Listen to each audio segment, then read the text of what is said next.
Hi guys, welcome to Eltex classes UPSC. ఈరోజు మనం ఎన్వైర్న్మెంట్లో the most important topics the terms ఏవైతే ఉన్నాయో అవి తెలుసుకోవడానికి ట్రై చేద్దాం.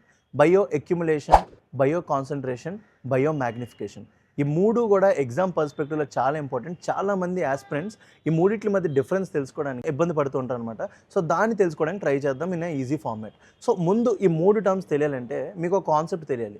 ఫుడ్ చైన్ లోపల అన్నిటికన్నా లోయెస్ట్ లెవెల్లో ఎవరు ఉంటారు? గ్రాస్ ఉంటుంది. గ్రాస్ హాపర్ తింటుంది. గ్రాస్ హాపర్ నుంచి ఫ్రాగ్, ఈ స్నేక్, ఈ ఫుడ్ చైన్స్ చూస్తుంటారు కదా. అన్నిటికన్నా లోయెస్ట్ లెవెల్లో ఎవరు ఉంటారంటే ఆటోట్రోప్స్ ఉంటారనమాట. వాళ్ళని ఫస్ట్ ట్రాఫిక్ లెవెల్ అంటాం. ఆటోట్రోప్స్ తర్వాత మనకి హెట్రోట్రోప్స్ ఉంటారు. హెట్రోట్రోప్స్ తర్వాత మనకి అండ్ లాస్ట్కి ఎవరు ఉంటారంటే కన్జ్యూమర్స్ ఉంటారు. అండ్ లాస్ట్ మనకి డెట్రివర్స్ ఉంటారనమాట. సో ఒక్కొక్క లెవెల్లో ఒక్కొక్క ట్రాఫిక్ లెవెల్ ఉంటుంది. సో నార్మల్గా ఈ బయో అక్యుములేషన్, బయో కాన్సన్ట్రేషన్, ఈ బయో మ్యాగ్నిఫికేషన్ ఏదైతే ఉందో ఈ ట్రాఫిక్ లెవెల్స్లో టాక్సిక్ సబ్స్టాన్సెస్ కనుక ఉంటే వీటిల్నే ఈ టర్మ్స్తో పిలుస్తాం అనమాట. సో ఫస్ట్ మనకు తెలియాల్సింది ఏంటంటే బయో అక్యుములేషన్, బయో కాన్సన్ట్రేషన్ ఈ రెండు కూడా toxic substances in single traffic level.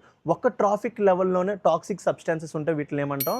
Bio accumulation and bio concentration. అలాంటప్పుడు ఈ రెండింటికి మధ్య డిఫరెన్స్ ఏంటంటే బయో అక్యుములేషన్ అంటే the process by which these toxins ఏవైతే ఉన్నాయో ఇవి లోపలికి వెళ్తున్నాయో ట్రాఫిక్ లెవెల్లో, దీన్ని బయో అక్యుములేషన్ అంటాం.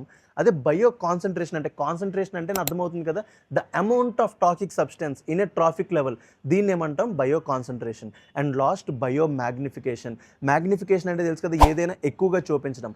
ఒక ట్రాఫిక్ లెవెల్ నుంచి ఇంకో ట్రాఫిక్ లెవెల్కి వెళ్ళే కొద్దీ టాక్సిక్ లెవెల్స్ పెరిగిపోతూ ఉంటాయి అన్నమాట. సో దీన్ని ఏమంటాం? Bio magnification. మీకు అన్నిటికంటే ఎగ్జాంపుల్ చెప్పాలంటే మినమాటా డిసీజ్ మీ అందరికీ తెలిసిందే, బాగా ఫేమస్ డిసీజ్, మెర్క్యూరీ పొల్యూషన్ వల్ల జరిగింది. సో ఇవన్నీ జరగడానికి మెయిన్ కారణం ఏంటంటే బయో మ్యాగ్నిఫికేషన్. సో ఈ మూడు టర్మ్స్కి మధ్య డిఫరెన్స్ మీ అందరికీ బాగా అర్థమైంది అనుకుంటున్నాను. చాలా important from the perspective of exam. And thank you very much.